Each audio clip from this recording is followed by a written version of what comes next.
Joshua chapter 4, we see the account of the Hebrew Israelites entering into the promised land. And in that, God tells Joshua to take one man from each tribe, 12 different men. They took a stone upon their shoulders.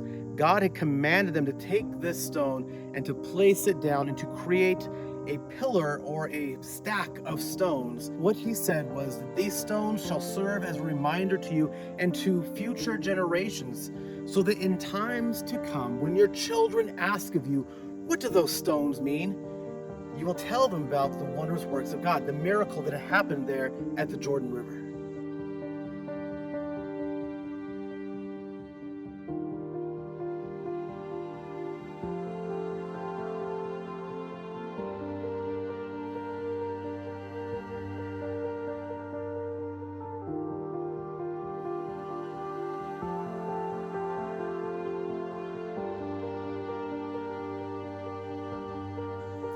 Now, if I think back to that time, if I was one that had crossed the Jordan, if I had seen the hand of God literally stop the waters and to hold back those waters, and I would cross across this raging river into dry land, into this promised land, that's something I would never forget.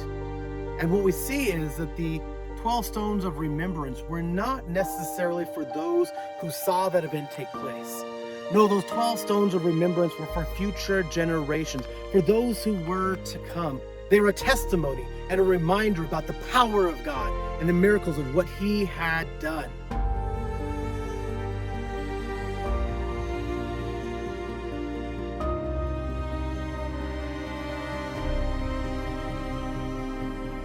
When I look at a place like the Grand Canyon, I see these stacked stones are a silent reminder.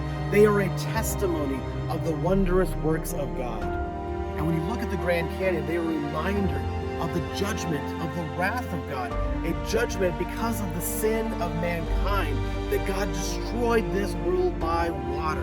And the weight of that sin is represented in the weight of these rocks, these layers of rocks that are stacked up. But when you look at a place like the Grand Canyon, not only is it judgment and destruction, we see incredible beauty on display. God has taken something of destruction and created something vastly wonderful that draws 5 to 6 million people every single year to come and to see and to marvel at this place, and oftentimes to say, how did that happen?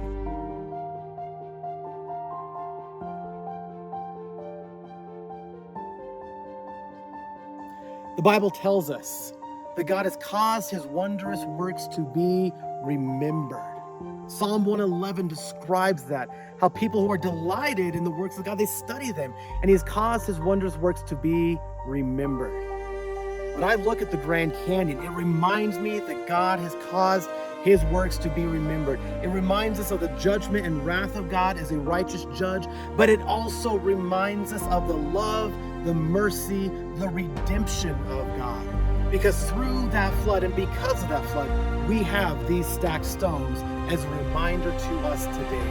And these stones are a reminder to us and for generations to come that God is all about the business of redemption and of restoration, of creating beauty from ashes. These stacked stones of the Grand Canyon are a reminder of the glorious power, the wondrous works of God. And they are simply a tool that we can use to proclaim the message of God as a voice in the wilderness.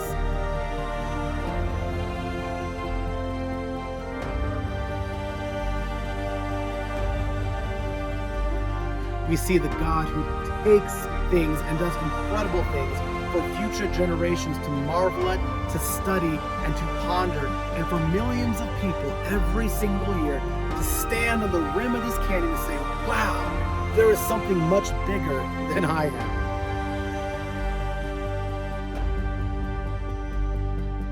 Take a moment to recall the wondrous works of God in your own personal life. It doesn't have to be a Grand Canyon. God is the God of the grand. He's also the God of the small. God has done incredible works and will continue to do work in your life and in future generations to come if you will seek Him daily and remind yourself of His wondrous works.